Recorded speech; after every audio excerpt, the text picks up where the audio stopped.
2, 1. Hello, gentlemen. Hello. Welcome to this talk. Hello, everybody. We are online. Yes, you are all online and you're ready to go. So welcome here. And I guess I'm gonna hand this over so you can moderate the talk and take it from here. Thank you, and thank you, Reinis, and thank you, Rasmus. It was really interesting to look those presentations and and understand that Reinis was talking about pre-analysis of market before you are investing any money to this and avoid wrong investments, and Rasmus how to lead experience and just avoid negative experience. And I think at the end of this row before of transportation or logistics, it's a payment and accepting the payments. And I think it's a really, really important part of the customer journey, as we can say. So my name is, before I'm giving a word to Antons and Henri, a little bit about our background. My name is Urmas Kamdron, and as Maris told, I'm a sales manager in checkout.com. Those who haven't heard about us, we are a worldwide payment service provider, and we are offering online payments through one integration.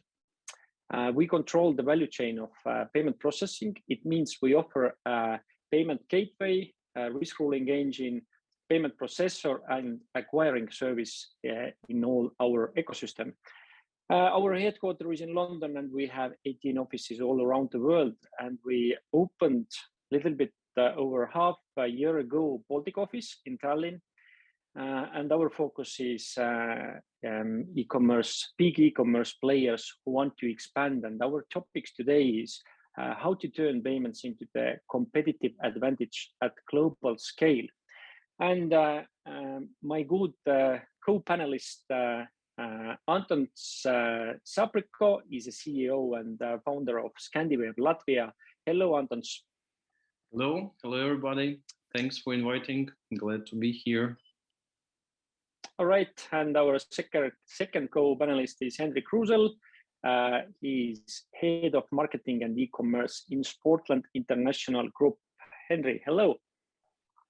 Hello everybody, and thank you for having me. Super, guys. Those who were just joined with our webinar, maybe let's open up a little bit wider. Can you please think about the 3 key things would you like to mention about your company today? Henri, can you open up the topic about Sportland? Could you specify what do you mean exactly by 3 key things? Those who are just joined, Sportland is what kind of company? All right. So, okay, Sportland in general, we are a sports retail company. We have been in the market for over 20 years. And in the Baltics, we are representing right now more than 50 brands. About half of those brands we are actually distributing as well. We have more than 70,000 square meters of brick and mortar space. And only 2 years ago, we entered to the e-commerce market together with Scandiweb. And now we have been building the e-commerce also to the credible level. And recently, we also entered to the Finnish market with our e-commerce and planning to enter to other markets quite soon as well. All right. Thank you, Henri. Antons, do you want to add something about Scandiweb side? Yeah, definitely. Yeah. Actually, I can even continue a little bit for Sportland, because when Henri told about brick and mortar, that was because Sportland for me, especially when I grew up in Latvia, where Sportland has a strong presence, just like in Lithuania, Estonia. The offline is extremely strong, like very elevated. So they are, I would say, leaders in storing experience. And when they approached us for e-commerce, we were like expectations are very high. So we had to match their standing in store. Few words about Scandiweb. We just actually launched a new corporate page page where we tell that Scandiweb is the only e-commerce agency which is happy to be your plan B, because we originated as a guys somewhere who are fixing the issues other guys globally cannot fix. And luckily, Magento is very complex. So there were a lot of issues. We were getting a lot of work. And if you check Google Trends for Magento, then Latvia is very dense, because we really made, it's like per capita search about Magento has been really top. It's number one in Google Trends. But I mean, eventually we were learning, and then we're innovating some things like performance storefronts or some other things, or say creating this full care offer across all touch points of customer experience. In short. All right, that was good. Thank you. So if we're talking about crossing borders and expanding business, guys, when it comes to going international and launching your business in new markets, what matters most based on your experience? Maybe you can just suggest some pitfalls to avoid, or a strategic perspective or technical perspective. Who wants to open the topic? Antons, go ahead. Henri. Since you have longer history in this field. Okay, yeah, I can share some pain points we see, because that's actually we consider our specialization. Some ask like, what is the vertical you specialize? Is it fashion? Is it B2B? I think majority of our customers they have something in common. They are international. They are global. They go worldwide. 30 countries. 5 countries, but it's similar challenge. So when we have this project, I think the biggest challenge is product information management, translations, requirements for ingredient disclosure, any regulations that require certain type of information to be disclosed. That's one thing. Taxation is very interesting, and the way how we should structure, say, invoices for customers for each country, it can be different within the same platform. Well, it should be different. And then traffic acquisition, generally, search engine optimization, because customers, they have been investing, say, in their market a lot throughout the years, and then they go to new market, and traffic acquisition is a challenge. As you as a host from payment industry, if I think about payments, or let's say payments that are not, well, the kind of traditional approach or old school approach to payments, it's each store or store view has certain domestic payment way, yeah. So people have some cards, in Qatar, right, or Klarna, or some wallets, and then usually it is before checkout appeared, right? So usually it's an array of different extensions from different providers for different countries within one platform. So it introduces complexity, it introduces risk. When you debug, when you fix, you break another payment method. But even if everything works fine, there was a case where, customer has centralized order management system with order statuses, and different payment providers, different extensions, different third parties, they can have different rules when they consider, for example, payment completed or pending or accepted or captured. And then there was a case when actually payments were collected. So orders should have been confirmed, but they have been pending, and it didn't decrease the stock.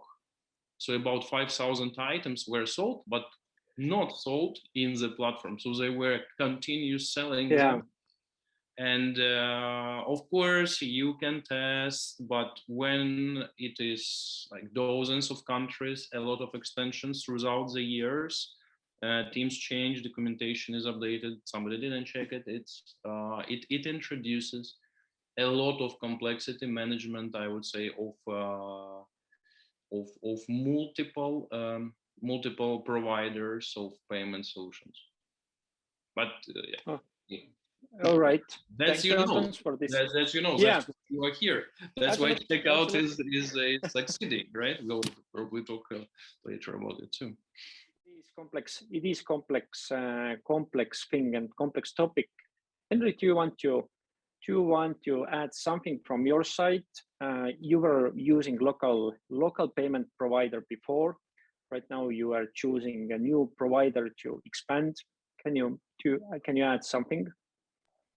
Yes, definitely. So when you asked about going outside of your domestic market, then to have that kind of credible payment provider, that's definitely a key.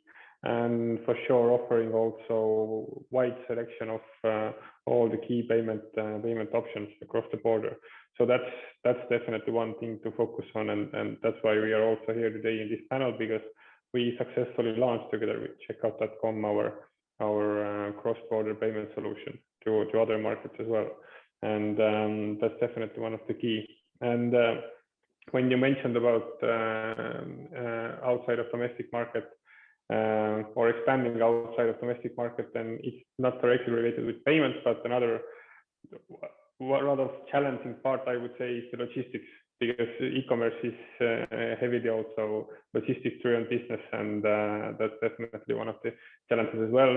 First of all, to deliver from point A to B as fast as possible, because that's the customer expectation, and the other expectation is to get it for free. And from our side, the expectation is to deliver it as cheap as possible. So to combine all those factors, that's also quite challenging. Yeah. All right. Thank you, Henri. I was looking feedback from our big merchants that what they are thinking about and why is important they choose us. And I just collected some points. They can see value if they don't have to choose the local payment providers country by country, or some countries pay one using one service provider. Then there is a transparency and visibility in transactions. So it's end to end, and all countries are in one account and separated inside of this account. For reporting and reconciliation, I think it's a really important side for bookkeeping. They want this transaction reporting. About the fees, transaction fees, I think our fee schema is really, we are showing everything. It's transparent. We are showing Visa and Master fees. We are showing our fee. So I think that transparency is the key here, to use that kind of bigger service provider, let's say for 4 countries, 5 countries, 10 countries. Second of all, risk and fraud management. Yeah, Antons? Oh, no, just in the end, I just remembered one wherein like additional case, but let's finish with your and then I will add if you didn't mention it. Good. Some bullets. Then second of all, risk and fraud management and risk ruling. I think it's a really important topic. In some businesses, more important. In e-commerce and retail, I think it's important topic too. What kind of rules you have, what kind of flags you are looking. I think main topic is acceptance ratio, approval ratio, and I think because we have one unified platform, we can just give you better approval ratio, because issuing banks are know us and the whole ecosystem together. We can track and trace payment transactions. We can understand what went wrong, and of course support. We have local support in Baltics. We have global support. If you as a merchant or you as a client are asking what is wrong with this, why we are getting the clients on this country, our expert will help you out with that, and I think it's important too. Antons, you want to? Yeah, it's end of my points. Yeah, I actually remembered one painful case for one merchant. So they were integrating different payment providers. Again, each is coded by a different company. And payment, what is payment as such, right? It's a purchase, it's conversion. So it's extremely important for data and analytics. We need this data for personalization. So who are these people who are buying? We need this data for conversion optimization, for user experience. And very importantly, we need it for ad budget optimization. We need to, okay, these are the type of people who purchase. So we have to increase the bids. So what happened, and that's quite large merchants, they, well, at least for like in our world, they maybe do 50, 60 million per year. And they, on a particular segment of this change, yeah, they lost all, not all, maybe 40, 50% of conversion data. Extremely painful, because they, all their AdWord campaigns like got derailed. Where they were spending money, they were not getting conversions. We were not spending. They was, and why? Everybody's like, okay, the PPC guys did something wrong. No, that guys did something wrong. And then we see, okay, the way how payment extension is sharing it captures money, but then it doesn't fire certain data objects and that are not getting propagated in Google Analytics and AdWord management panel, and then the whole chain of issues start. So again, I mean, it's all the conclusion is favoring QA. So the consolidated integration has its benefits, or can avoid, can help to avoid some issues. Antons, thank you. Thank you for that. I remember first, it was at the end of last summer, first discussions with Henri, and I think, Antons, maybe these questions will go to you too. So e-commerce platform and service provider compatibility. So Henri told me that, yeah, you have Magento 2 plugin, but it's not so easy. Is it easy or it's really complex? I can comment from our point of view, but not like that kind of technical comment. Based on my experience, it's quite common that when you start to negotiate or do consultation rounds with any third-party companies, then the first thing what the sales guys are saying that we have a really easy API integration or some other out-of-box solution, and the integration is a couple of days, and then when we start to do the real integration, then we meet with the reality, and it will take much more time. So that's what we are daily facing. But Antons probably can comment from technical perspective. Yeah, well, I think from technological point of view, it like there is certain scale where you will get a benefit, right? It's clear, yeah, that where say checkout.com, as I understand, yeah, what we see in the market is focusing on larger scale merchants. Yeah, so if it's a small store operating in one city, they clearly should pick up something else, or well, they would not really get return on checkout.com. Yeah, in my opinion. But if they have 2 countries, 3 countries, or 4 countries, or more countries, then I think, I mean, it's statistics. We see statistics as we are in e-commerce. Stripe was the leader since 2020. Their leadership in the 10K biggest sites in internet, 100K, dropped by, can you guess how much? No idea.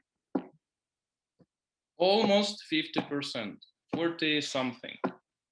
It's just, you go in build with, they track entire internet in terms of technology, which platforms, which payment providers, and I mean, their share as such is like, okay, but I mean, it's again compliment, yeah, to checkout.com, but as we tell between ourselves, and actually I didn't hear actual complaints from developers. Developers are the ones to complain always. They're very conservative, pragmatic. But as we tell between ourselves, again, Stripe made it simple. They made it work. You made it awesome. So for us, it's also very good. Yeah, because we have much less trouble with internationalization. All our customers are kind of very alive and kicking, right? So internationalization is not like an option in the roadmap, that's their reality. And for us, and the payment is the most like painful thing. It's very important. Yeah, if it's a business critical thing, customers are fine, and if some image may disappear, but if payment, and also for us as developers, yeah, it's a kind of reasonable flexibility. Yeah, so you not only make it relatively simple, but you make it also sufficiently flexible. I mean, reasonably flexible, because like extreme flexibility is making things like you need to code everything from zero. So it is reasonably flexible, but I would say it's much more flexible than some other solutions that also provide cross-border options. So far, only compliments, but again, they come with scale. Absolutely. Come with scale, and we were very happy that Sportland picked it up, because I think it's only third case we integrated checkout for checkout.com for our customers. All right, Antons, first of all, I totally agree with you. I'm looking around in Baltic countries and in Estonia too. And if the business is local business and doing only business in Estonia, Latvia, Lithuania, then I can't get the best value for them. And I will say it out to you that, yeah, of course, we can provide payments to you, but you will get the most value if you are going over the borders or across the borders. And then totally I agree with you that, and second of all, our APIs feedback from our merchants that our APIs are really good. I don't know, it's just we are getting feedback, yeah. But about this e-commerce platform, payment service provider, and some third party, I had a really funny experience 2 days ago. I was visiting Italy and Rome, and I wanted to go Colosseum, just visit Colosseum. And I went to the gate, and security guy told that we don't have any kind of tickets here. We have only online payments. And I said, okay, where I can make this online payment. And there was a QR code on the wall. And I took this QR code. I was going through choosing the tickets and everything. And I went to the checkout window and it crashed. And I was asking that, hey, what I need to do now? And the security guy says, oh, you have iPhone. Okay, then we have problem. And I said, yeah, I have iPhone. And then he told that, hey, you must go to this kiosk. There is some guy who are helping you. And I went to this kiosk and there was a guy. And I was a little bit annoyed, and I was asking, what you need from us, or what do we need to do? And he answered me that I need a cold beer and a good cigarette for supporting next online payment. So everything is online right now, but if the last mile doesn't work, nothing works, and everybody are disappointed and yeah, choosing finding the answers. It's about 3 weeks I had the same experience, but in Portugal there is Sintra. There is a castle on the very top of the mountain. You go there with a kid on your shoulders. Go. Everybody's tired. Everybody hates you because you made everybody go there before they had breakfast. Then you come there and they ask you, where's your ticket? Okay, there is kiosk, there is machine, but they have 1 or 2 people servicing this machine, because this machine has to produce still some paper ticket. It jams and everything, and it was yeah. And they tell, actually we were in the line. Then they told, you have an option actually to buy it online, not in our kiosk, but it usually doesn't work. I told the guy, I'll try. It didn't work for me, so I still was in the kiosk. It's for us, especially IT guys, we see how things could work. Yeah, we see how things could work, and then we face this reality, and we see, okay, still some opportunities out there. Exactly. And the question is, whose fault is this? Is this a payment service provider fault, Magento fault, let's say, example, or whose fault is this? Who is responsible of that kind of experience, bad experience, because clients are going away? So guys, if we are talking about customer trends, one is the mobile payments or social payments in social environments, one-click payments. What you see, what is happening? What is coming? What is on your table today that you have to provide?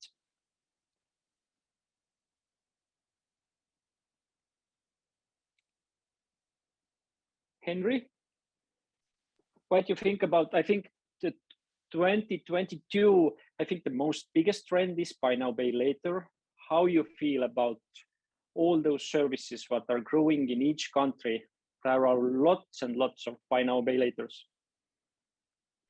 Yeah, that's definitely a trend and getting more and more convenient to the consumer. It's also a little bit differentiating from the market to market. So we know in Baltic case, for instance, the legislation in Latvia is much stricter than it is in Estonia compared with Lithuania.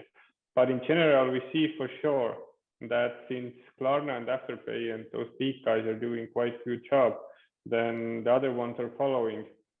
And nowadays, getting that kind of after payment or leasing option, it's already a couple of seconds. So the request about the background check is really fast, and the approval rates are also quite fast, quite big. So that's definitely a trend. And then also different types of that kind of delayed payment. So it's not anymore that kind of standard 12 months leasing, but it's now slicing it to 3 or just paying 45 days later and that kind of thing. So that's definitely a trend. And the other thing what I would like to point out is that I think Urmas, you mentioned really well that it's like the last part of the customer journey during the purchase. So the further you get, the less clicks you want to do. For sure, it's normal in the full user journey that less clicks is a key, and that's for sure. Same thing with payment as well. So just possibly do it with one click. That's definitely a trend, and it's not only in e-commerce, but actually the next thing what we see is what is actually evolving really quickly is that kind of hybrid retail or omni-channel solution. So customer is the one who wants to decide whether they want to do the checkout in the e-commerce and having it delivered, or maybe they want to do the checkout in e-com but going actually and picking up in the retail, or they want to go to the retail but do the checkout by themselves, or they want somebody who is actually supporting them as a clerk. And all those steps should have as fast checkout as possible, and payment is key thing in that kind of process. So that's definitely something which still needs, I wouldn't say redefined, but improved, that in all those steps we can provide easy checkout together with a really easy payment solution. Yeah, maybe that. Thank you, Henri, and maybe Antons, you want to add something, because Magento, how Magento adopts with that kind of trends, because on my mind, let's say those buy now, pay. Yeah. Yeah, because it's after all, it's Meet Magento event, so we need to talk a little bit at least about my Magento there. Well, our view on this is as follows. Say why we started to work with Magento in 2009. They released it in 2008 only, quite fast to start, and all these years it's our primarily focus. We are just focusing on e-commerce, and the platform is successful. Why? Yeah. Also on checkout.com, when you mention integration, Magento, because if a merchant is on Magento, it's kind of enterprise already type of merchant. But Magento is not Magento is not giving you an innovation. What is really good for us, especially for our customers about Magento, is that Magento did some right things in terms of disbundling, for example, front end from back end. Yeah, so they tell you want to have different front end, like we have rewritten it in React. Yeah, it's faster, it's better user experience. You can connect third parties through API much easier. And Magento still supports a large ecosystem of thousands of plugins and extensions, yeah, and hundreds of partners. And at the same time, it is robust. So even if you have 30 storefronts and you have dozens of extensions there, and one storefront can sell one type of product, another type of product, multiple ERPs, warehouse management systems. It still works. It's still robust. It still doesn't kind of collapse under the load of data. There are like billion large merchants running on Magento, and I would say it doesn't create innovation, but it enables merchant to follow kind of your heart. Yeah, so innovation is in the customer experience phase, but Magento doesn't have any limits. And we, as service provider, the worst for us would be, it's a good idea, but we blocked. We do, yes, we can do it. We can integrate this. We can integrate that. And for example, we did VR showroom for furniture retailer. It's outside of Magento, but then they come to Magento and they check out, conversion rate increased 3 times. We are very grateful to Sportland. They supported our vision for e-commerce in metaverse and Roblox. So we made a game for, we made a Sportland Arena game with certain relationship to e-commerce through coupon codes. Again, it's not in Magento, but it's easy to retrieve the code through open API interface. So Magento did right thing to be like more like a platform rather than very kind of robust solution, and it has massive adoption, and we are really optimistic about the future of this market because of its ability to support any type of innovation that would be that Henri mentioned, for example, like self-checkout in the store. Yes, it also can be done with Magento. You have the same tech stack, and you just connect new customer experiences there. All right, Antons, that was really good. Thank you for that. If we are talking about that kind of trends, then we are serving really many big crypto platforms like crypto.com, blockchain.com, Binance, and other big ones, and they are saying at least 39% of customers believe in cryptocurrencies should be used for payments. Estonia, I know at least one startup who is like launching soon, who are offering e-commerce platforms to the crypto payments. How you feel? Is it today, tomorrow, or after one year, half a year? What happens soon? All right. So what I can comment here is that it's definitely on the table, and we are discussing it. To answer straightforward, is it like today, tomorrow, or after a year? It's still difficult to say. So it also depends a little bit of the selection, what we are offering with crypto. Are we bringing in NFTs, that kind of thing? So once again, it's on the table. It's in cooperation with Scandiweb. Antons mentioned that we made first steps to metaverse together with them. We made our land of sports in Roblox, and the first pilot was successful. And now we are taking steps further with this one. And then this crypto as a payment option is coming probably hand in hand with that project eventually.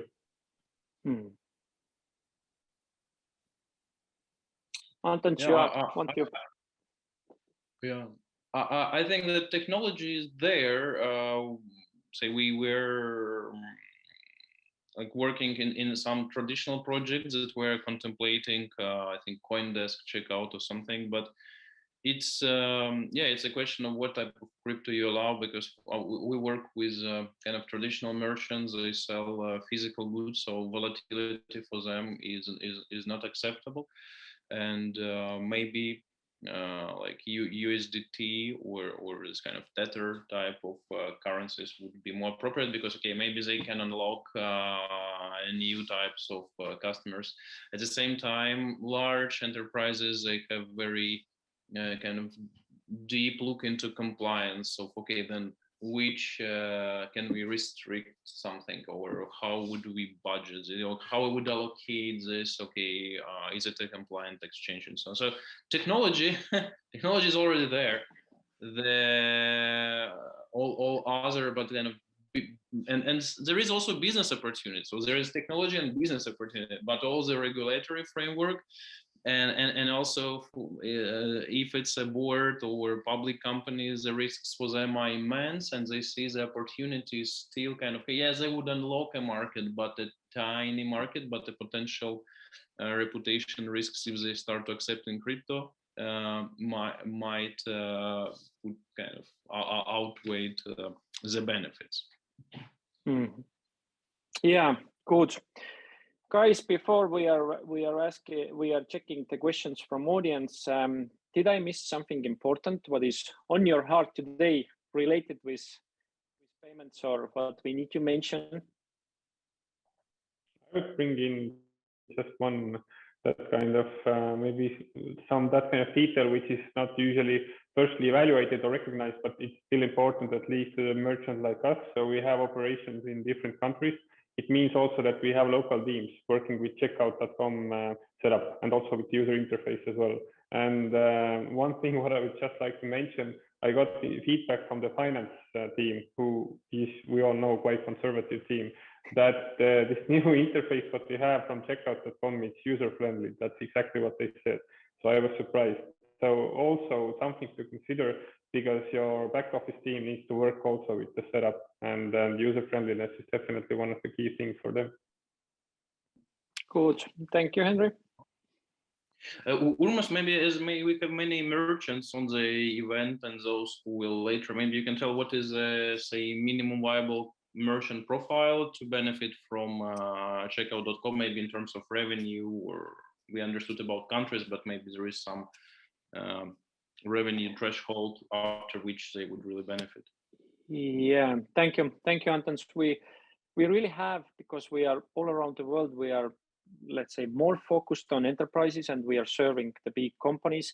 But in Baltic countries, I think the reasonable level is 1 million online volume per year.